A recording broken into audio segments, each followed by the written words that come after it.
Her powerful billionaire terrorized staff at Manhattan's finest restaurant for years, until one trembling waitress whispered 3 words that shattered his world. What secret from 18 years ago could make the most feared man in New York lose his composure? This young woman held the key to a truth he'd buried deep, and when their worlds collided over spilled wine, nothing would ever be the same. What happened next left everyone speechless. If you believe in second chances and the power of hidden truths, like this video and tell us in the comments, have you ever discovered a life-changing secret about someone? Before we dive into this incredible story, if you love tales of redemption and unexpected truths, please hit that like button and subscribe. Your support means everything, and I can't wait to hear your thoughts in the comments below. Now let's begin. The crystal chandeliers of Le Chateau Blanc cast dancing shadows across the marble floors as Marcus Blackwood's voice thundered through Manhattan's most exclusive restaurant. You call this acceptable?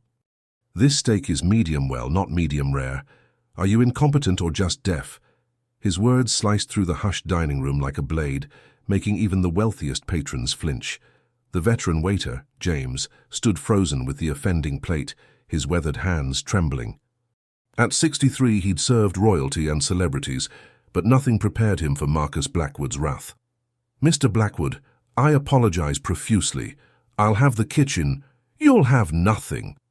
Marcus's steel-grey eyes blazed with contempt as he rose from his corner table, his 6'3" frame towering over the elderly man. "You're fired. Effective immediately. Security will escort you out." The restaurant fell into suffocating silence. This was the Marcus Blackwood everyone knew, the real estate mogul worth $7 billion, whose reputation for ruthlessness was legendary throughout New York City. Emma Rodriguez watched from behind the kitchen doors, her olive green eyes wide with horror. At 22, with barely 3 weeks at Le Chateau Blanc, she'd heard the stories but never witnessed his fury firsthand. "That could be any of us tomorrow," whispered Michelle, the head waitress. "He comes every Thursday." Last month, 3 people fired in one evening. Emma's stomach churned. She needed this job desperately. Her mother's cancer diagnosis 6 months ago had buried them in medical bills. The tips here, averaging $300 per shift, were keeping them afloat, paying for treatments their insurance wouldn't cover. Her mother, only 43 but looking 60 after chemotherapy, was everything to Emma. Losing this job meant losing hope. "Table 7 is waiting," Michelle hissed. "Move! And for God's sake, don't go near Blackwood's table." Emma pushed through the doors, steadying her breathing. The energy had shifted, tense, anticipatory. She could see Marcus settling back into his seat, cold satisfaction on his sharp features as security escorted James out. The elderly waiter's eyes were wet with unshed tears, his dignity stripped away before witnesses. Something twisted in Emma's chest, that familiar anger she'd learned to suppress. These powerful men who treated people as disposable, who never faced consequences. She'd spent her whole life watching them win while good people suffered. But she swallowed the anger, pasted on her smile, and approached table 7. The couple there, a silver-haired man and his younger companion, barely acknowledged her. "Your 2015 Chateau Margaux," Emma announced softly, showing the label. The man nodded without looking up, and Emma began opening the bottle. Her hands were steady despite the adrenaline. She'd done this hundreds of times, simple, routine, safe, except nothing about tonight was simple. As Emma tilted the bottle to pour the tasting portion, a commotion erupted near the kitchen. A new waiter stumbled backward, avoiding a collision with a busboy. The chain reaction happened in slow motion. The busboy knocked into a server carrying glasses. The crash was deafening, glass exploding across marble like deadly rain. Emma jerked instinctively, her concentration shattered. The wine bottle slipped, tilting too far, too fast. Deep red liquid arced through the air in a crimson stream, and Emma watched in absolute horror as it splashed directly onto the person seated behind her. Marcus Blackwood. Time stopped. Burgundy wine spread across his pristine white shirt and $15,000 suit jacket like blood. Every eye locked onto the disaster. Emma's heart stopped. This was it, her job, her mother's treatment, everything gone. She spun around, face drained of color.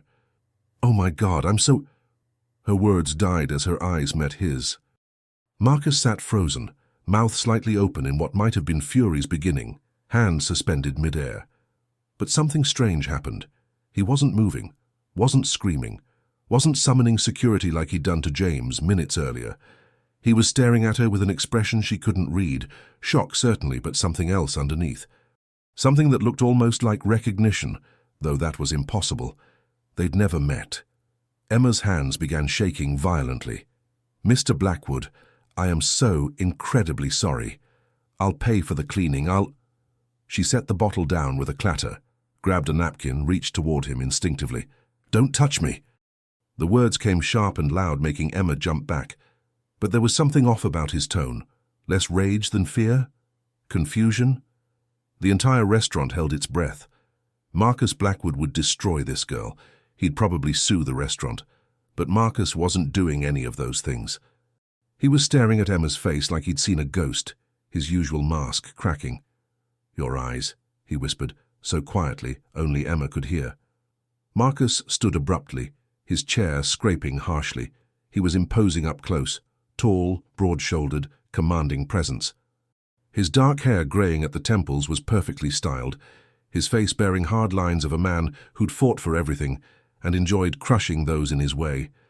But right now, that face showed something unexpected. Vulnerability. "What's your name?" His voice was rough, strained. "Emma Rodriguez, sir. And I'm so sorry." "How old are you?" The question was bizarre. Emma blinked, thrown off balance. 22, sir, please let me get the manager." "Your mother," Marcus interrupted, voice dropping lower. "What's her name?" The question hit like a physical blow. The room spun. Why would he ask about her mother? The fear began shifting into something else, confusion mixed with a creeping sense that something was very wrong.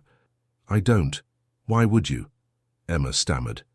Marcus reached into his wine-soaked jacket, pulled out his wallet with shaking hands. He extracted a business card, held it out. His grey eyes, so cold moments ago, now held an almost desperate intensity. "Come to this address tomorrow at 10 a.m. Don't tell anyone, not the manager, not your co-workers. No one." His voice was barely a whisper, but carried urgency that made Emma's skin prickle. "I don't understand," Emma said, not taking the card. Around them whispered conversations, phones discreetly capturing this bizarre scene. The manager, Pierre Laurent, was making his way across the floor, panic on his face. Marcus saw him coming and pressed the card into Emma's hand forcefully. 10 a.m. It's important. More important than you can possibly imagine. He leaned in, and Emma caught expensive cologne mixed with wine. "Your mother, is her name Sarah? Sarah Chen?" Emma's world tilted. Blood drained from her face so quickly she thought she might faint. Sarah Chen had been her mother's name before she married Emma's father, Diego Rodriguez, 23 years ago. How could Marcus Blackwood possibly know that? "How do you—" But Marcus was already moving, striding toward the exit, leaving his meal, his wine, and a restaurant full of stunned witnesses behind. Pierre reached Emma as Marcus disappeared through the doors. "Miss Rodriguez, what did he say to you? My office now." But Emma couldn't move, couldn't think. She stared at the business card in her trembling hand, at the embossed letters. Marcus Blackwood, CEO, Blackwood Enterprises, and an address in Midtown. Her mother's maiden name. He'd known her mother's maiden name. A name her mother hadn't used in over 2 decades. A name Emma had only seen on old documents in boxes in their apartment. A name that should mean nothing to a billionaire real estate mogul whose world was as far from Emma's as Earth from Mars. "Miss Rodriguez!" Pierre's voice finally penetrated her shock. Emma looked up at his furious red face and realized with strange detachment that she was probably about to be fired. But suddenly, that didn't matter as much as it should have. Something impossible had just happened, and the card felt like it was burning her skin with the weight of secrets she didn't understand. "I'm sorry," Emma heard herself say, though she wasn't sure if she was apologizing to Pierre, to the restaurant, or to the universe for whatever chaos was about to unfold. But even as Pierre began his tirade about professionalism and termination, Emma's mind was elsewhere. She was thinking about her mother about the strange sadness that sometimes crossed Sarah's face when she thought no one was watching, about the old shoebox hidden in the back of her closet that Emma had found once as a child, the one with photographs her mother had quickly hidden away, saying they were from another life.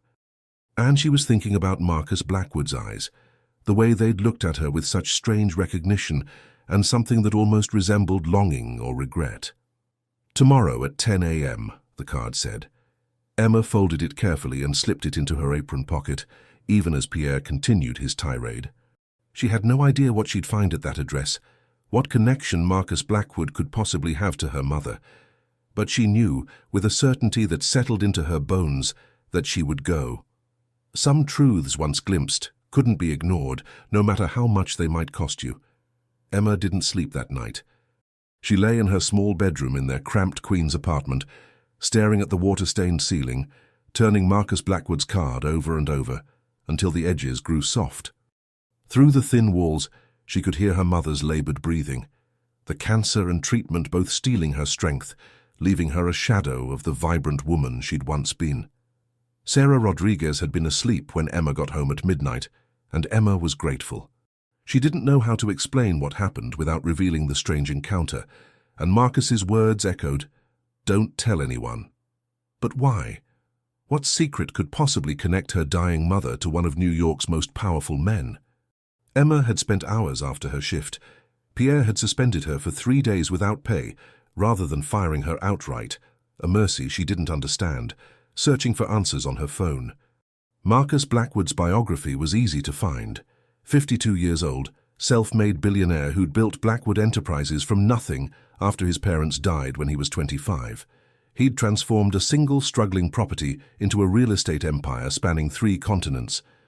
Known for ruthless business tactics, his string of failed relationships, and his complete lack of philanthropy, the tabloids called him the Ice King of Manhattan.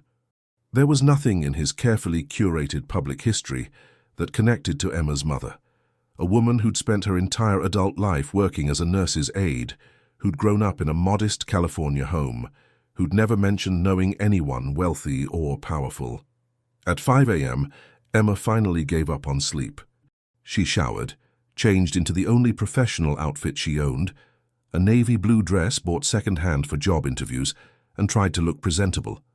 Her reflection showed the evidence of her sleepless night, dark circles under her olive green eyes, her long black hair refusing to cooperate despite her efforts. She looked young and scared and completely out of her depth, which was exactly how she felt. "Emma, is that you?" Her mother's voice, weak and rough from the oxygen tube she wore at night, called from the bedroom. Emma quickly fixed a smile and pushed open her mother's door. Sarah Rodriguez lay propped on pillows, her once thick black hair now wispy and thin, her skin bearing the grey pallor of serious illness. At 43, she looked 20 years older, but her eyes, the same olive green as Emma's, still held the warmth and love that had sustained Emma through every hardship. "Hey, Mum, how are you feeling?" Emma perched on the bed's edge, taking her mother's frail hand. "I'm fine, Mika, but why are you up so early, and dressed so nicely?" Sarah's eyes sharpened with concern. "Is everything okay at work?" Emma's rehearsed lie stuck in her throat. She'd planned to say she had a special morning shift, but looking at her mother's worried face, she couldn't do it. Yet she also couldn't tell the truth, not until she understood what truth she was dealing with. "I have a meeting," Emma said carefully. "Something came up yesterday. It's probably nothing, but I need to take care of it."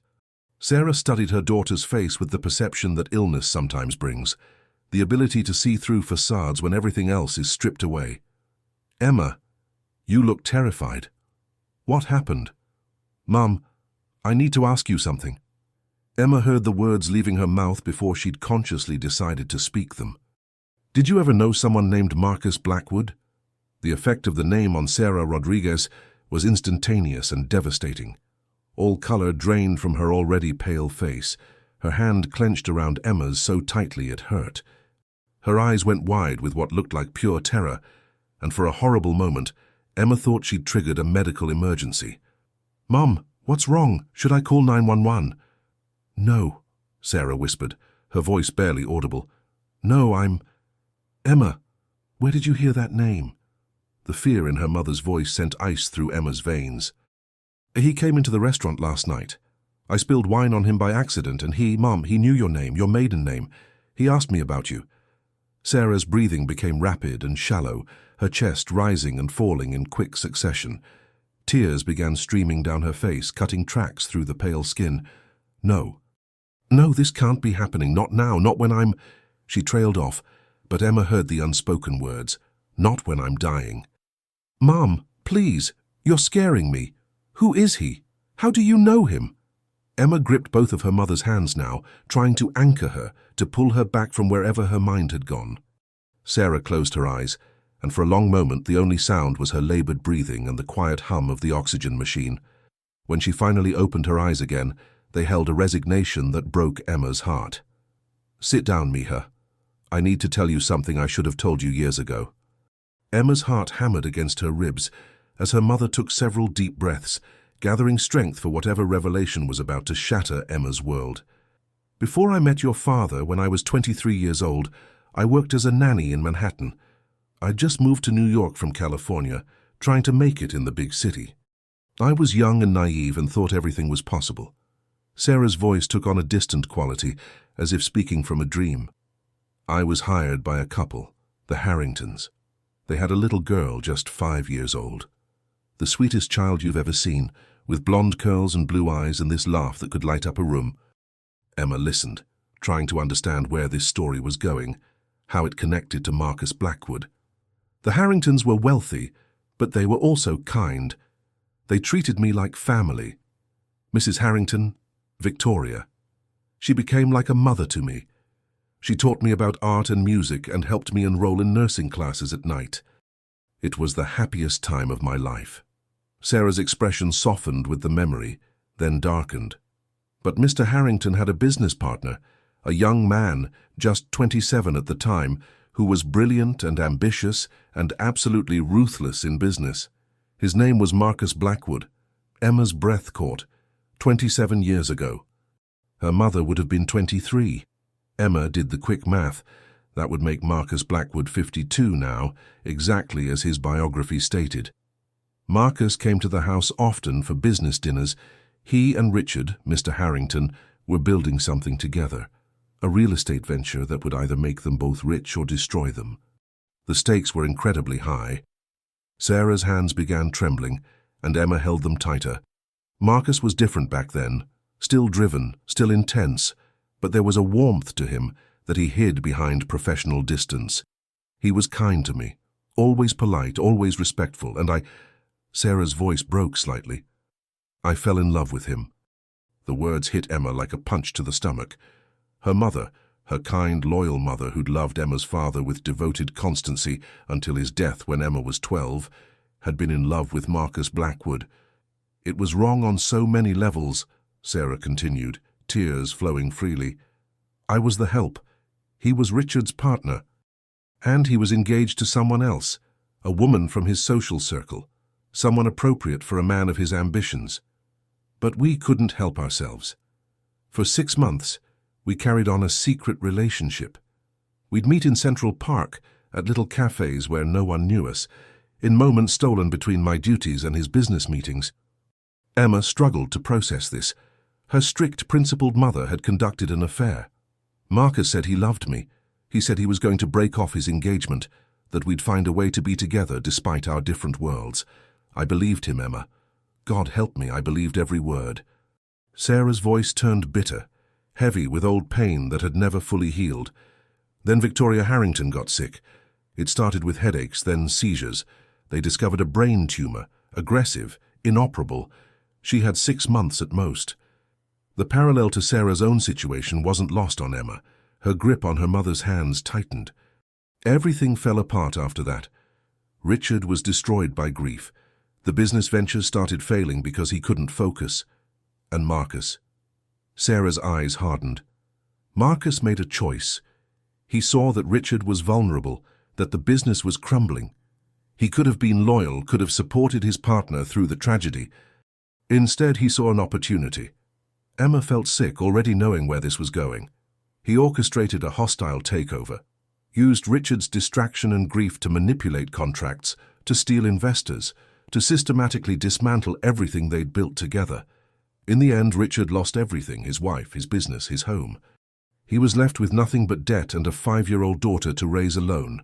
"And you," Emma whispered, "what happened to you?" Sarah's laugh was hollow. "I was collateral damage.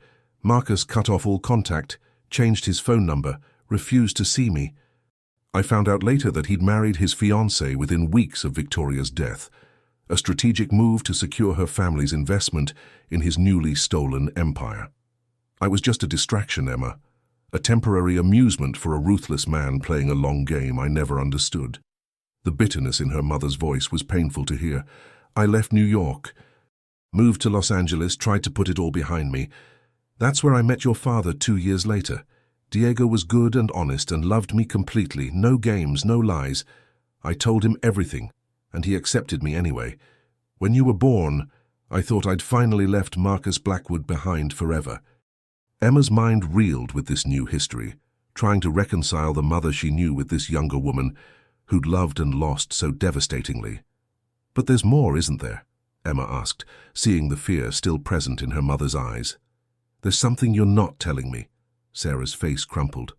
"Emma, I need you to understand, I never meant to keep secrets from you, but after your father died, I was terrified. Terrified that if Marcus ever found out, he'd—" "Found out what, Mum?" Sarah took a shuddering breath. "When I left New York, I didn't know I was pregnant. I didn't find out until I was already in Los Angeles, 3 months later. By then, Marcus was married. His life had moved on, and I had nothing, no job, no home, no way to support a baby." Emma's entire world tilted on its axis.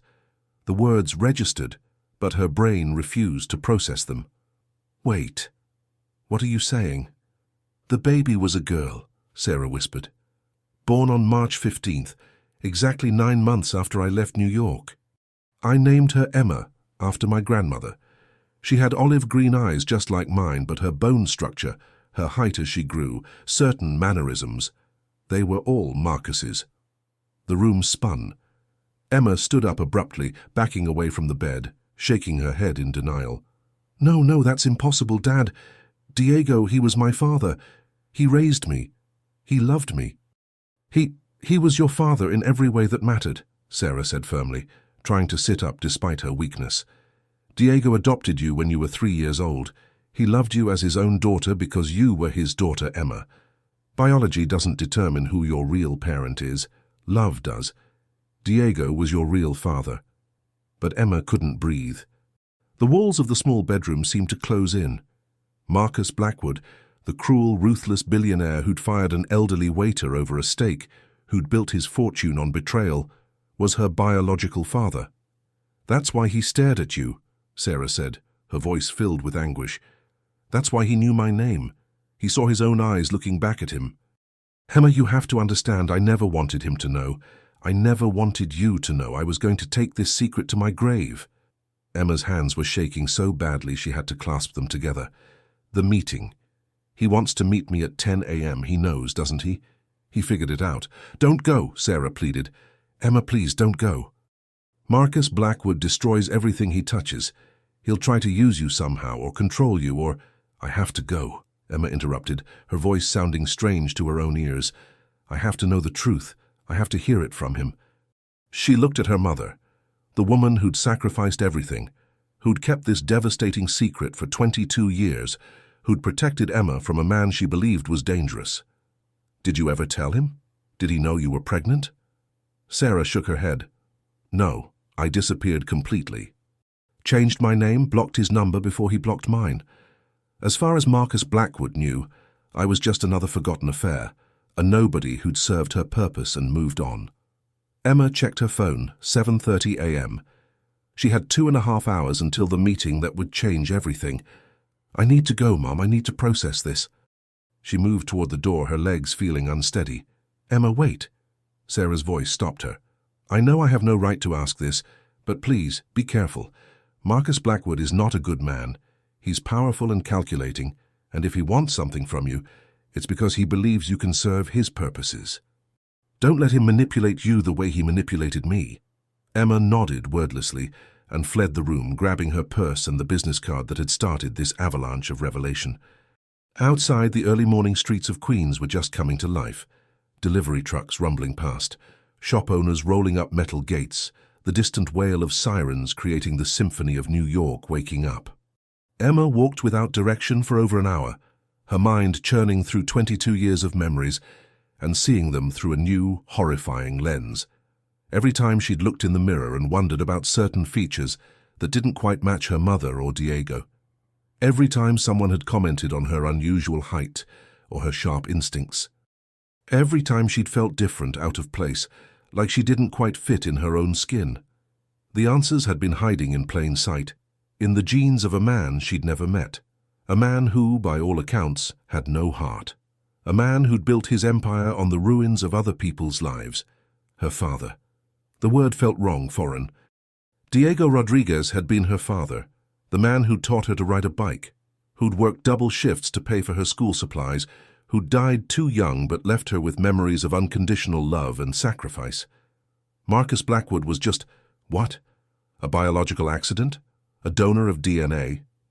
At 9:30 a.m., Emma found herself in Midtown Manhattan, standing across the street from a gleaming skyscraper that bore the name Blackwood Tower in letters 20 feet high.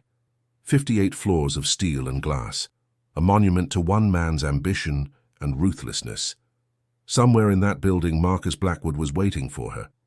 Emma checked her appearance in a store window. She looked exactly like what she was, a scared young woman completely out of her depth, about to confront a truth she wasn't ready for. But she straightened her shoulders, lifted her chin, and crossed the street. The lobby of Blackwood Tower was a cathedral of wealth and power. Soaring ceilings, Italian marble floors, enormous abstract art pieces that probably cost more than Emma would earn in a lifetime. Security guards in crisp uniforms monitored banks of screens, while expensively dressed people moved through the space with the confidence of those who belonged. Emma felt like an intruder from another world. She approached the security desk, clutching Marcus Blackwood's card like a talisman. "I have a meeting with Mr. Blackwood at 10 a.m. Emma Rodriguez." The security guard, a broad-shouldered man in his 40s, checked his tablet. Then his eyebrows rose slightly. "You're expected. Elevator Bank C, all the way to the top floor. You'll be met there." All the way to the top. Of course. Where else would Marcus Blackwood hold court, but from the highest point, looking down on everyone below? The elevator was as luxurious as everything else, polished brass, mirrored walls, soft classical music playing from hidden speakers. Emma watched herself multiply into infinity in the mirrors as the numbers climbed, 10, 20, 30, 40, 50. Her reflection looked terrified from every angle. At 58, the elevator doors opened with a soft chime. A woman in her 50s stood waiting, professional, elegant, with sharp eyes that assessed Emma in a single sweep. "Miss Rodriguez? I'm Catherine Walsh, Mr. Blackwood's executive assistant. He's expecting you. Please follow me." The 58th floor was nothing like Emma had expected. Instead of a cold corporate space, it resembled a luxury apartment. Hardwood floors, floor-to-ceiling windows offering breathtaking views of Manhattan, tasteful art, and furniture that managed to look both expensive and comfortable. Catherine led her down a short hallway and paused at a set of double doors. Mr. Blackwood asked not to be disturbed. "Take as much time as you need." She knocked twice, then opened the doors and gestured for Emma to enter. Emma's heart hammered as she stepped inside. The office was enormous, easily the size of Emma's entire apartment. One wall was entirely glass, offering a panoramic view of the city. The others were lined with bookshelves, awards, and photographs of properties across the globe. In the center of the space, behind a massive desk made of dark wood, stood Marcus Blackwood. He'd changed from last night, now wearing a different immaculate suit, grey this time, with a crisp white shirt open at the collar. Without the jacket, Emma could see he was powerfully built, not the soft physique of someone who'd spent their life behind a desk. His dark hair was perfectly styled, and in the morning light streaming through the windows, Emma could see the silver at his temples more clearly. He looked every inch the powerful tycoon, except for his eyes. Those steel-grey eyes that Emma now knew she'd inherited. They held an expression she couldn't name, something between fear and longing and a desperate kind of hope. "Emma," he said, and her name in his voice sounded strange, weighted with meaning. "Thank you for coming. I wasn't sure you would." Emma stayed near the door, maintaining distance between them. "My mother told me everything. About her time in New York, about her relationship with you, about what you did to the Harringtons." Marcus flinched as if she'd struck him. "I see. Then you know what kind of man I am." "A ruthless one," Emma said flatly. "One who destroys people for profit. One who threw away a woman who loved him because she wasn't useful anymore." "Yes." The simple admission surprised her. Marcus moved around the desk but didn't approach closer. "That's exactly what I am. What I've been for the past 27 years. A man who cares more about winning than about human cost." "Then why am I here?" Emma demanded, anger pushing through her fear. "What do you want from me? Money? Silence?" "Some guarantee that I won't ruin your reputation by revealing that you have a secret daughter you never knew about." "I want," Marcus said, his voice rough with emotion, "to explain, to tell you the truth about what happened 27 years ago. Sarah deserves to hate me. I gave her every reason to. But you deserve to know the whole story before you make your judgments." Emma crossed her arms defensively. "My mother is dying. Cancer.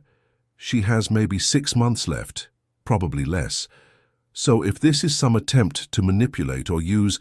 Marcus's face went grey. "Dying? Sarah is dying?" The shock in his voice seemed genuine, and something painful flickered across his features. "I didn't know. I'm so sorry, Emma. Truly. Don't." Emma's voice cracked despite her best efforts. "Don't pretend to care about her now. You made your choice 27 years ago." Marcus turned away, moving to the windows, his broad shoulders tense. "You're right. I made a choice, but it wasn't the choice Sarah thinks it was." He was silent for a long moment, staring out at the city he'd conquered. "What your mother told you is true. I was Richard Harrington's business partner. I did have an affair with Sarah while engaged to someone else. I did love her desperately, despite knowing it was impossible." Emma stayed silent, waiting. What Sarah didn't know was that I'd already decided to break my engagement. I'd chosen her, Emma. I was planning to leave everything, my social connections, my fiancé's family money, all of it. I was 27 years old and stupid enough to believe love could conquer practical reality. The subway ride back to Queens felt surreal. Emma sat clutching the envelope containing $5 million in medical trust documents, surrounded by ordinary people living ordinary lives, completely unaware that her entire existence had just been rewritten. A teenage girl across from her scrolled through her phone, laughing at something. An elderly man read a newspaper, his weathered hands turning pages with practiced ease. A mother held a sleeping toddler, her face showing the exhaustion of parenthood. Normal lives. Emma wondered if hers would ever feel normal again.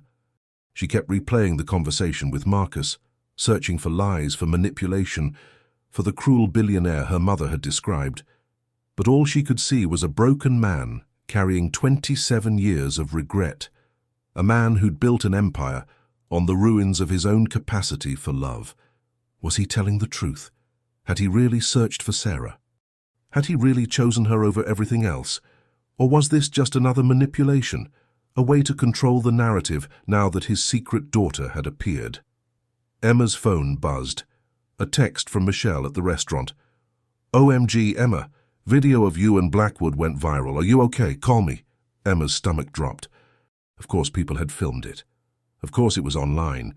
She opened social media with shaking hands and found herself trending. The video had been viewed millions of times, shared across platforms with captions like "Billionaire's shocking reaction to spilled wine" and "Marcus Blackwood speechless for first time ever." The comments were a mixture of speculation and mockery. "He looks like he saw a ghost. She must remind him of someone. Plot twist. She's his secret daughter, Elmao." Emma closed the app, feeling sick. One comment had stumbled onto the truth as a joke. How long before real journalists started digging? How long before someone connected her mother's name to Marcus's past? The subway emerged above ground in Queens, late morning sunlight streaming through dirty windows. Emma's neighborhood looked different somehow, smaller and more fragile, like she was seeing it through Marcus's eyes now, from a distance, from above. from a place of wealth and power she couldn't comprehend. She climbed the stairs to their third-floor apartment slowly, each step feeling heavier than the last. How is she going to explain this to her mother? How could she possibly convince Sarah to accept Marcus's help when the mere mention of his name had sent her into a panic attack? Emma unlocked the door to find her mother sitting at their small kitchen table, still in her nightgown, her oxygen tank beside her. But Sarah wasn't alone. A woman Emma didn't recognize sat across from her, professionally dressed, probably in her 60s, with kind eyes and graying hair pulled back in a neat bun. Both women looked up as Emma entered, and Emma's heart stopped. Had Marcus sent someone already? Was this one of the doctors he'd mentioned? "Emma Micha," Sarah said, her voice weak but urgent. "This is Janet Morrison. She says she's from a Victims Advocacy Foundation." Janet stood, offering her hand to Emma with a gentle smile. "Miss Rodriguez, I apologize for showing up unannounced. I hope I haven't caused alarm." Emma shook the offered hand mechanically, her mind racing. "I don't understand. What victims advocacy?" "Perhaps I should start from the beginning," Janet said, gesturing to the empty chair. "May I?" Emma sat, placing the envelope from Marcus on the table. Sarah's eyes locked onto it immediately, suspicion and fear crossing her face. "I represent the Harrington Foundation," Janet explained. "We provide support to individuals who've been harmed by corporate misconduct or powerful individuals. Your mother's name came across our desk recently through some old legal documents we've been reviewing as part of a larger investigation into Marcus Blackwood's business practices." Emma felt the world tilt again. Sarah's face had gone pale. "I don't know what you're talking about," Sarah said quickly, her hands trembling. "I haven't had any contact with Marcus Blackwood in over 20 years. I have nothing to do with any investigation." Janet's expression remained gentle but firm. "Mrs. Rodriguez, I understand this is difficult, but we've uncovered documents showing that Marcus Blackwood conducted an affair with you while you were employed by the Harrington family, and that this affair occurred during a period when he was systematically undermining his business partner's position." Sarah stood abruptly, swaying slightly, reaching for her oxygen tank. "You need to leave, right now." "Mum, wait," Emma said, placing a steadying hand on her mother's arm. She looked at Janet. "What exactly do you want from my mother?" Janet pulled a folder from her briefcase. "We believe that Sarah may have witnessed or have knowledge of conversations between Marcus Blackwood and others during the period when he was executing his takeover of the Harrington properties. We're building a case about a pattern of behavior spanning 3 decades, business partners betrayed, employees manipulated, relationships exploited for corporate gain." "I don't know anything about his business," Sarah insisted. "I was just a nanny. I don't have any information that could help you." "But you were there," Janet pressed gently. "You were in the house during the critical period. You may have seen documents, overheard phone calls, witnessed meetings that seemed innocent at the time, but take on new meaning in hindsight." Emma's mind was spinning. This couldn't be a coincidence. Marcus's confession just hours ago, and now this woman appearing, asking about the same events? "Who sent you?" Emma asked sharply. "Really? Did Marcus Blackwood send you to intimidate my mother?" Janet looked genuinely surprised. "I assure you, Marcus Blackwood has nothing to do with this. In fact, he'd probably pay quite a lot to make this investigation disappear." She turned back to Sarah. "Mrs. Rodriguez, I know he hurt you. I know he used you and then discarded you when you were no longer useful. You're not the first woman he's done this to, and without intervention, you won't be the last. We have 4 other women prepared to testify about similar patterns. Relationships cultivated for business advantage, then abandoned when they'd served their purpose." "Get out," Sarah said, but her voice was weak, her breathing labored. "Please, just go." Janet stood, leaving a business card on the table.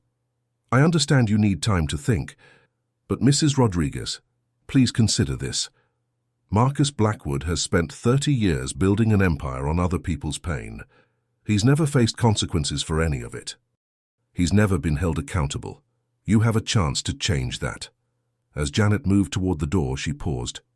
"Also, we can offer financial compensation for your testimony, enough to cover medical expenses, relocation costs, Whatever you need.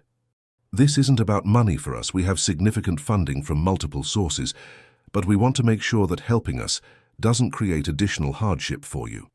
The door closed behind her, leaving Emma and Sarah in heavy silence. Sarah sank back into her chair, tears streaming down her face. "This is why," she whispered. "This is why I never wanted you to know. Marcus Blackwood doesn't just hurt people once, Emma. He keeps hurting them. His presence in our lives will destroy everything."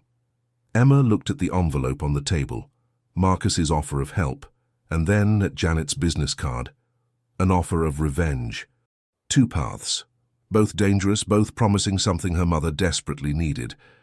"Mom," Emma said carefully, "did Marcus really do what Janet said? Did he use your relationship for business purposes?" Sarah was quiet for a long moment. "I don't know," she finally admitted. "I've told myself for 27 years that he did, that everything was calculated, that I was just a pawn. But truthfully, Emma, I don't know. I ran before I could find out the truth. I was pregnant and terrified, and running seemed like the only safe choice." She looked up at Emma with red-rimmed eyes. "What was in the envelope?" Emma took a deep breath. "I went to see him. Marcus. He figured out I was his daughter the moment he saw me." Sarah made a small sound of distress, but Emma continued.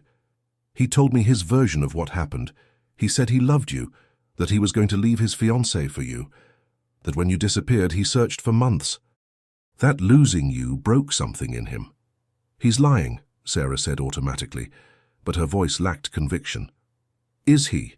Emma opened the envelope and spread the contents on the table. "He set up a $5 million medical trust in my name for your care. Did this before he even knew if I'd show up to meet him. He's arranged appointments with the top oncologists in the country. No conditions, no strings. He said you deserved it for giving him me, even if he didn't know about me." Sarah stared at the documents, her hands shaking. $5 million. "Mom, I don't know what the truth is about what happened 27 years ago. I don't know if Marcus used you, or if he loved you and circumstances tore you apart, or if it's some complicated mixture of both. But I know you're dying. I know we're drowning in medical debt. I know that this money could save your life." Emma picked up Janet's card with her other hand. "And I know that there are people who want to use our pain against him, who see us as weapons in some corporate warfare we don't understand." Sarah looked between the envelope and the card, between two different versions of the same man, villain or victim, monster or broken soul. "What do I do, Emma? How do I know which choice is right?" Emma took her mother's frail hands. "I think you tell me the complete truth, not the version you've been telling yourself to justify running, not the version that makes him a monster so you don't have to question your choices. The real truth, Mom. Every detail you remember, even the ones that complicate the narrative." Sarah closed her eyes, and when she opened them again, they held a clarity that Emma hadn't seen in months, as if the cancer had been stripping away pretense and leaving only essential truth. "The real truth is that I loved him desperately, that every moment with him felt like coming home, that when Victoria got sick and he became distant and stressed, I knew something was wrong, but I was too scared to push, too afraid of losing what we had. The real truth is that the night before I left, he called me. I saw his name on my phone and I didn't answer because I'd overheard Richard screaming at him that day, accusing him of betrayal, and I was terrified that Marcus would tell me it was over, that Richard had been right to call me a distraction. So I didn't answer. I just ran." Sarah's voice broke. "And the real truth is that I've spent 27 years wondering if I'd answered that call, if I'd given him a chance to explain. Would everything have been different? Would you have grown up with a father? Would I have spent my life with the man I loved instead of running from a threat that might not have even existed?" Emma squeezed her mother's hands.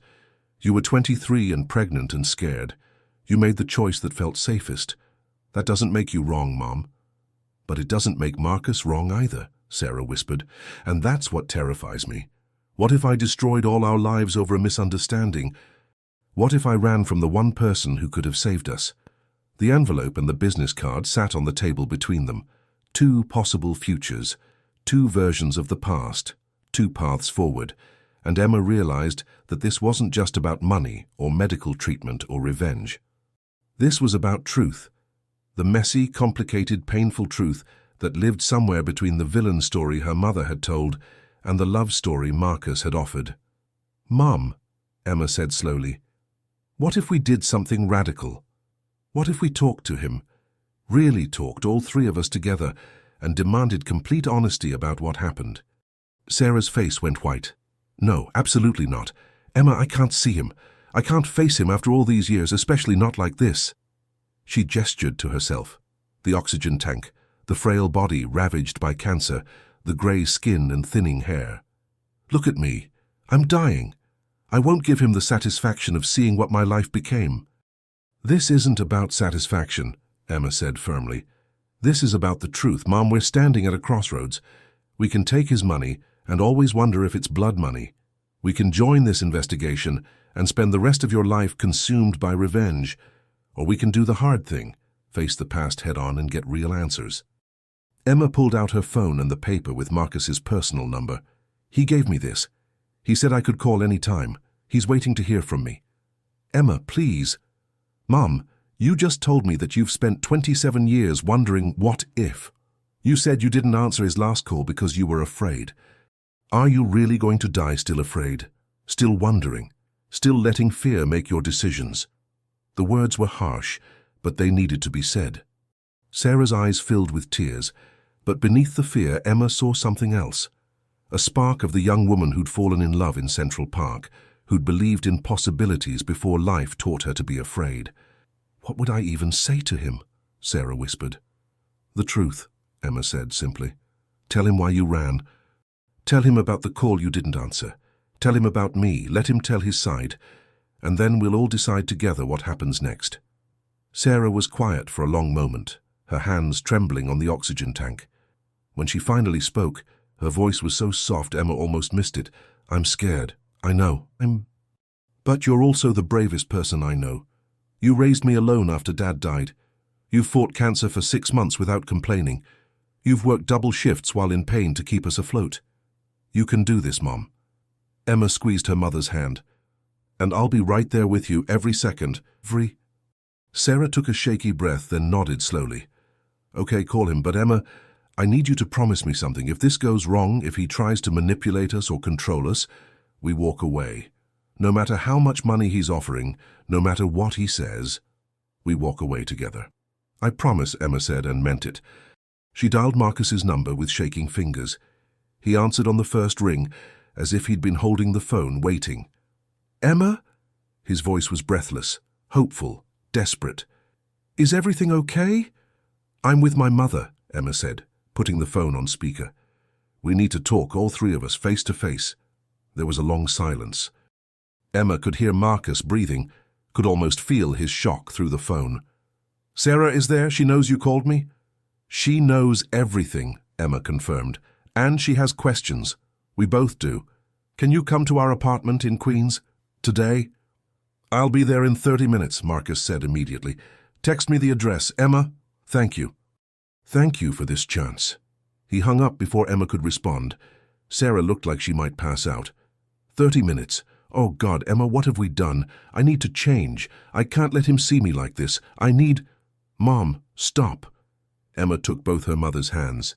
"You're beautiful, you're strong, and you don't need to perform for him. He gets to see the real cost of the past 27 years. He gets to see what running from him did to our lives. That's part of the truth, too." Sarah nodded, but Emma could see her mother's hands smoothing her nightgown, her fingers trying to arrange her thin hair. Even after everything, even dying, Sarah still cared what Marcus Blackwood thought of her. That realization broke Emma's heart. The 30 minutes passed in agonizing slow motion. Sarah moved to the living room couch, refusing to let Marcus see her in the bedroom. Emma made tea neither of them would drink.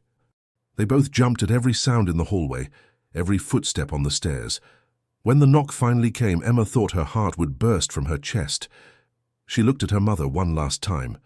Sarah nodded, her face set with determination, one hand clutching her oxygen tank like a lifeline. Emma opened the door. Marcus Blackwood stood in their shabby hallway, looking completely out of place. Immaculate suit, expensive shoes, the aura of power and wealth that followed him everywhere. But his face was different from this morning. The careful control was gone, replaced by raw vulnerability.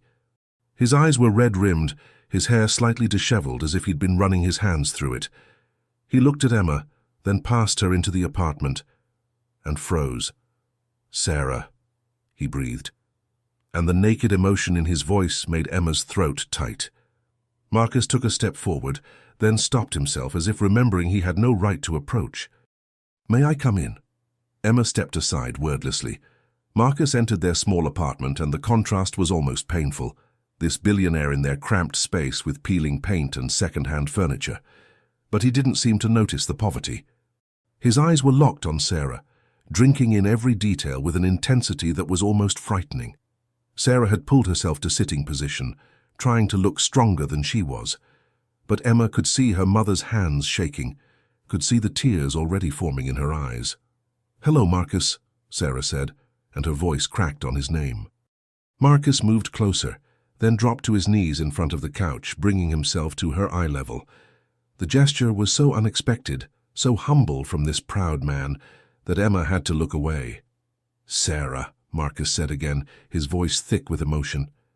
"I'm so sorry for everything, for not being who you needed me to be, for not making you feel safe enough to stay, for every moment of these 27 years that you spent alone and afraid because of my failures." Tears were streaming down Sarah's face now. "I didn't answer," she whispered. "That last night, when you called, I saw your name and I was so scared you were calling to end things that I ran instead. I ran, and I never looked back, and I never gave you a chance to explain." Marcus's face crumpled. "I was calling to tell you I'd secured the funding, that I'd found a way to buy Richard out without his family's money, that I was free to be with you, that I was choosing you over everything else." The words hung in the air between them, heavy with the weight of 27 years of might-have-beens. "If I'd answered..." Sarah couldn't finish the sentence. "Everything would have been different," Marcus finished for her. "We would have been together. I would have known about Emma. We would have raised her together. Your life wouldn't have been this hard. You wouldn't be..." His voice broke. "You wouldn't be dying alone." "I'm not alone," Sarah said firmly, reaching out to touch his face with a trembling hand. "I had Diego, who loved me completely. I had Emma, who was the best thing I ever created. I had a good life, Marcus. Different from what it might have been, but good." Marcus leaned into her touch, and Emma saw tears running down his face. This powerful, ruthless man was crying in her living room, brought down by the ghost of what could have been. "But you deserved more," Marcus said. "You deserved everything." "So did you," Sarah replied softly. "You deserved to know your daughter. You deserved the chance to be the man I believed you could be, instead of the man pain and loss turned you into." Emma watched them, these two people who'd loved and lost and carried the weight of it for nearly 3 decades. She saw the way Marcus looked at her mother, not with pity for her illness, but with the same love that showed in that faded photograph. She saw the way her mother touched his face, tentative but tender, as if no time had passed at all. "I have to tell you both something," Emma said, breaking the moment. They both looked at her, and she took a deep breath. "A woman came here today, Janet Morrison, from something called the Harrington Foundation. She's investigating Marcus's business practices. She wants Mom to testify against you about what happened with Richard Harrington." Marcus's face went hard, the vulnerable man disappearing behind the billionaire's mask. "Of course she did. The Harringtons have been trying to destroy me for decades. Richard's daughter, Claire, she inherited his hatred along with his debt. She's spent her entire adult life building a case against me." He stood, turning to face Emma directly. "Let me guess. They offered money, financial compensation for testimony, enough to cover all your medical bills and more." $500,000, Emma confirmed. "And they said there are other women, 4 of them, all claiming you used relationships for business advantage, then discarded them." Marcus laughed, but it was bitter and hollow. "Of course there are. Claire Harrington is very good at finding hurt women and turning their pain into weapons. Some of those women have legitimate grievances against me. I wasn't kind to them, wasn't honest about what I wanted or could give. But their stories have been twisted, reshaped into something more sinister than reality. He looked between Emma and Sarah. "I won't lie to you. I've done terrible things in business. I've destroyed competitors, broken partnerships when they no longer served me, chosen profit over loyalty more times than I can count. But I never ever used a romantic relationship as a business strategy. That's not who I am." "Then why do they think you did?" Sarah asked. "Because it's easier to believe I'm a monster than to accept that sometimes relationships end for normal human reasons," Marcus said. "Because Claire Harrington needs me to be the villain who destroyed her family, rather than accepting that her father made his own choices, signed his own contracts, and later regretted them." He moved back to Sarah, kneeling again. "I will tell you both everything. Every detail of what happened with Richard, with the business, with my ex-wife, with every woman Claire has recruited to testify against me. I'll give you access to my lawyers, my business records, my personal files, complete transparency. And then you can decide, do you believe me or do you believe them? Or do you—" Sarah looked at Emma, a silent conversation passing between mother and daughter. Emma nodded. "We're listening," Sarah said. "Tell us everything. No more secrets, no more running. Just truth." And Marcus began to talk.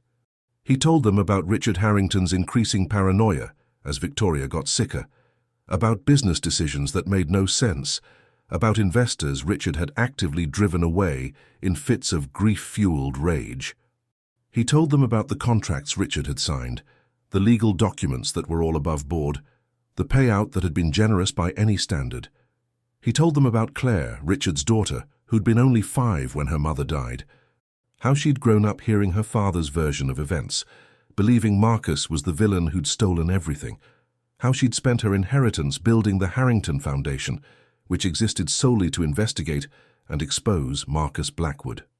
He told them about the 4 women, 2 former girlfriends, an ex-fiancé, and a business associate he'd briefly dated, how each relationship had ended badly, how he'd been cruel or dismissive or simply absent when they'd needed more.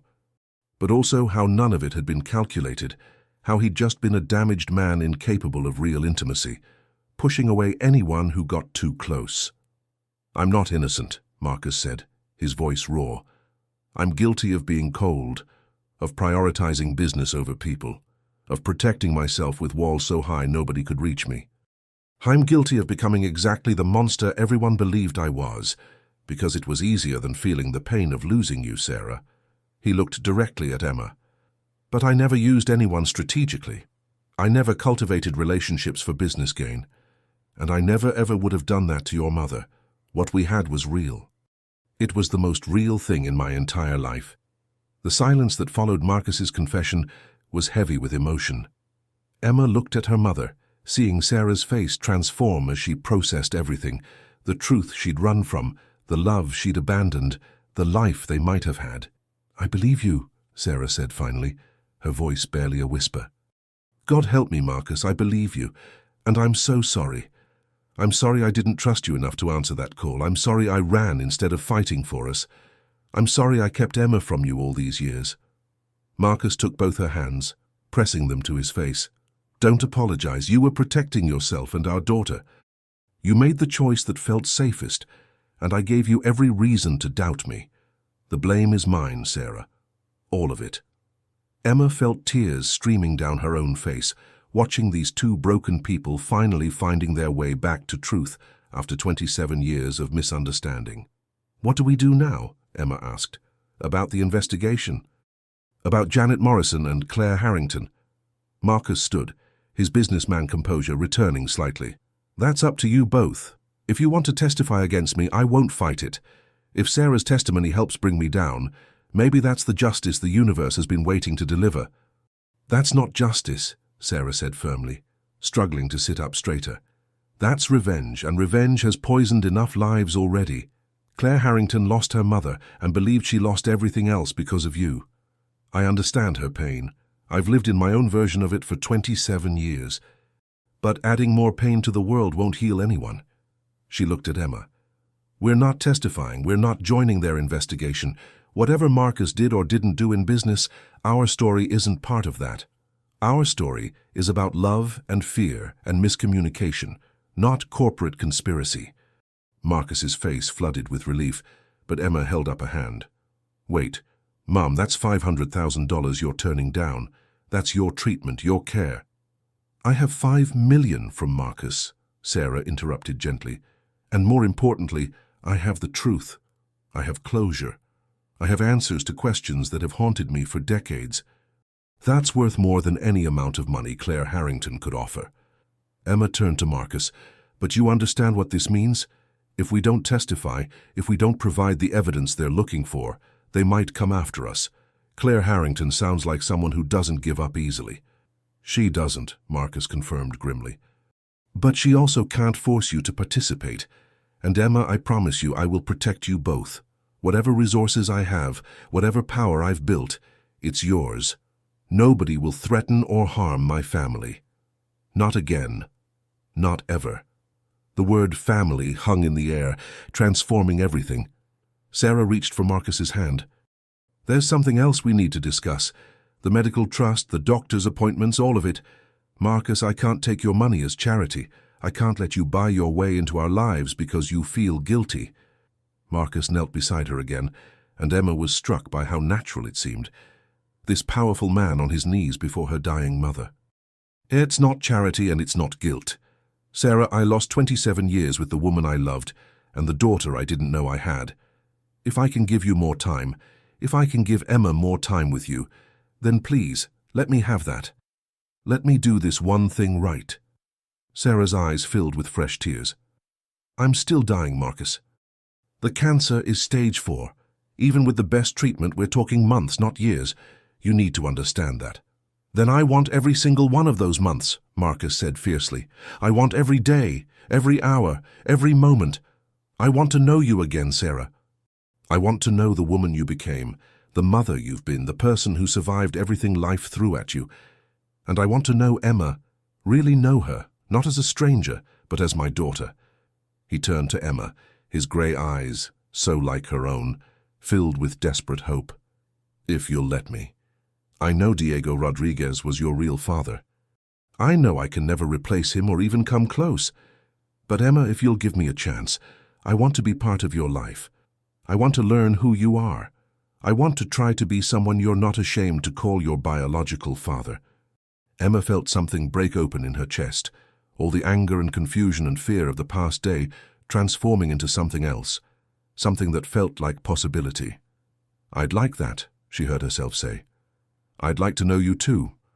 Not as Marcus Blackwood the billionaire, but as the man my mother loved. As the person you were before pain changed you into someone you didn't want to be. Marcus stood and pulled Emma into a hug, awkward at first, then tighter, more real. Emma could feel him shaking, could feel the emotion radiating from him. When he finally let go, his face was wet with tears he didn't bother to hide. I don't deserve this, he said. I don't deserve either of you, but I swear to God I will spend whatever time we have trying to be worthy of this second chance. Sarah smiled, and despite the oxygen tank and the grey skin and the visible ravages of illness, Emma saw a flash of the young woman in Marcus's photograph, radiant with love and hope. Then let's not waste any more time, Sarah said. Marcus, tell us about your life, the real version, not the tabloid stories. Tell us about the last 27 years, and then Emma can tell you about hers, and we'll build something new from the ruins of what we lost. And so they talked. For hours, as the afternoon light faded to evening, they shared their stories. Marcus told them about his failed marriage, his lonely success, the empire that had never filled the hole Sarah left. Sarah told him about Diego, about raising Emma alone after his death, about fighting cancer with fierce determination because she couldn't leave her daughter alone in the world. Emma told them both about her childhood, her dreams, her fears. She told Marcus about Diego teaching her to ride a bike, about school plays and scraped knees, and ordinary moments that had shaped her life.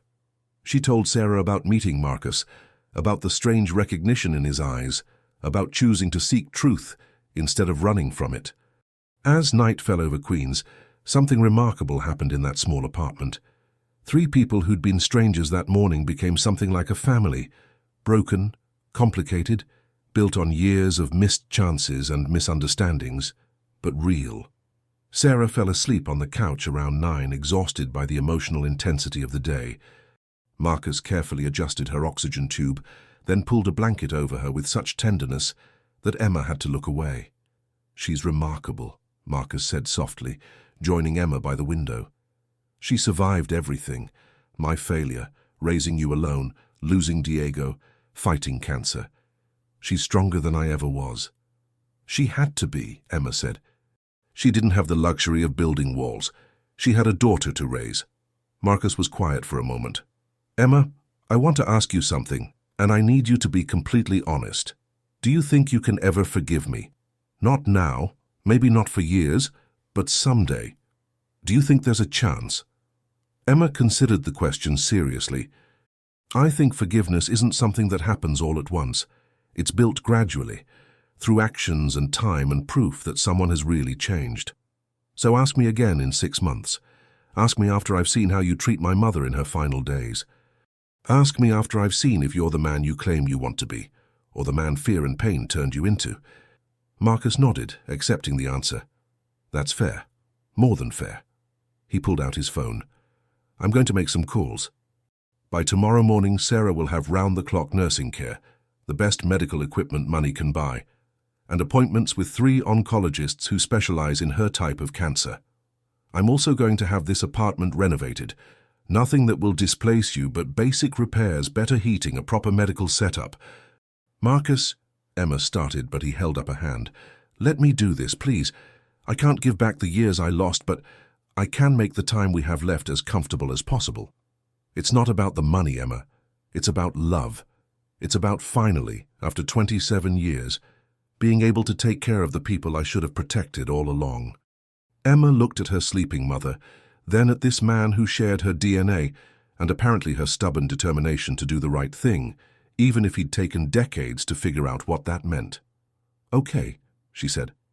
"But Marcus, if you hurt her, if you let her down or disappoint her or make her last months painful in any way, you'll answer to me. And I inherited your ruthlessness along with your eyes." Marcus smiled, and for the first time Emma saw genuine warmth in the expression. "I'd expect nothing less. You're my daughter, after all."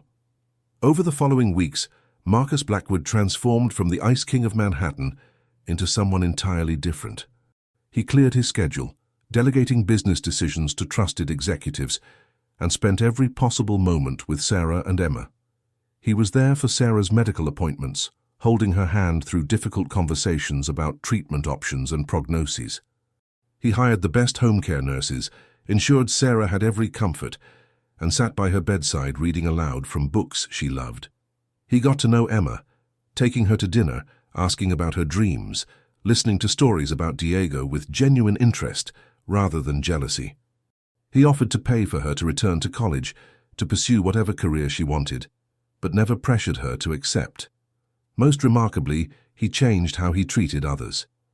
James the waiter was rehired with a public apology and a substantial promotion. Marcus began attending therapy, working through decades of defensive behavior and emotional walls. He started a charitable foundation, not for publicity, but genuinely trying to repair some of the damage his ruthless business practices had caused. Claire Harrington and the investigation didn't disappear, but without Sarah and Emma's testimony, the case against Marcus fell apart. Eventually, Marcus reached out to Claire directly, offering not excuses but acknowledgement of the pain he'd caused her family. He couldn't give her back her mother or her father's lost business, but he could give her truth and perhaps eventual peace. Sarah lived for 7 more months, longer than any doctor had predicted. Whether it was the experimental treatment, the will to see where this impossible second chance would lead, or simply the healing power of finally getting answers to 27-year-old questions, no one could say.